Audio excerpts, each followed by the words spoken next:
Jangan sentuh anak-anak aku. DALER Yusuf Tekilan, netizen tinggalkan komen biadab. Sebelum kita melangkah jauh, yang belum lagi subscriber, apa kata anda subscriber dan tekan butang loceng untuk notifikasi video selanjutnya? Pelakon, Dele Yusuf meluahkan rasa kesal terhadap komen negatif di media sosial yang melibatkan anak-anaknya, sambil menegaskan tindakan sedemikian adalah tidak wajar, khususnya apabila menyentuh kanak-kanak.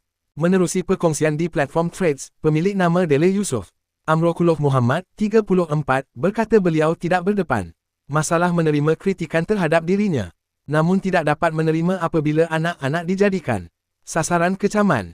Sejak aku tegur tu, setiap hari terima komen berbentuk bencian pada hantaran aku. Aku tak kisah kalau orang kecam aku, tapi jangan sentuh anak-anak aku, katanya. Aku tetap dengan pendirian, lelaki kena jaga mulut bila berurusan dengan perempuan. Tak boleh main tuduh perempuan pasal kehamilan luar nikah, pengguguran atau rosakkan maruah dia tanpa bukti. Itu fitnah, dosa besar, jelasnya. Jangan normalisasikan benda macam ni supaya anak-anak muda ingat ni biasa saja, katanya lagi. Aku ayah, aku ada anak perempuan, dan aku akan terus tegur bila perlu, tegasnya.